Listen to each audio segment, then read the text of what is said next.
தமிழ்நாட்டின் மண்ணில் பிறந்த வலிமையின் அடையாளமாக விளங்கும் காங்கேயம் காளை இது விவசாயத்தின் நம்பிக்கையும் பாரம்பரியத்தின் பெருமையுமானது. காங்கேயம் இனம் திருப்பூர் மாவட்டத்தில் தோன்றியது. இது வறண்ட நிலத்தில் உழைக்கும் திறமை, நீண்ட ஆயுளும் கொண்டது.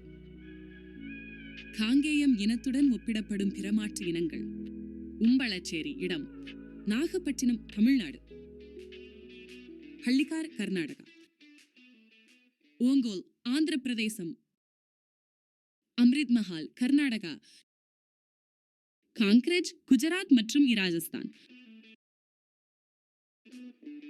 காங்கேயம் காளை ஜல்லிக்கட்டிலும் திருவிழாக்களிலும் முக்கிய பங்கு வகிக்கிறது. இது தமிழரின் அடையாளமாக கொண்டது. மதிப்பீட்டில் முக்கியமான அம்சங்கள்: உடல் அமைப்பு, தசை வலிமை, குணநலன், இன சுத்தம்.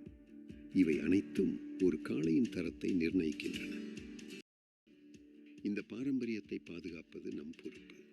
காங்கேயம் காளையை மதிப்பீடு செய்யும் விழிப்புணர்வு பரவட்டும்.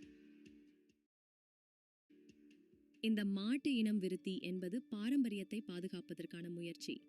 அரசு மற்றும் விவசாயிகள் இணைந்து செயல்பட வேண்டும். எங்களுக்கு நிலத்தில் உழைக்கும் காளை வேண்டும்.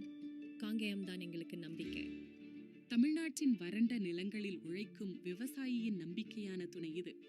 பாரம்பரியத்தை பாதுகாக்கும் முயற்சியில் இந்த இனத்தின் மதிப்பீடு மற்றும் இனவிருத்தி முக்கிய பங்கு வகிக்கிறது. நம் மண்ணின் அடையாளமாக விளங்கும் காங்கேயம் காளையை பாதுகாப்பதும் வளர்ப்பதும் நம் பொறுப்பாகும்.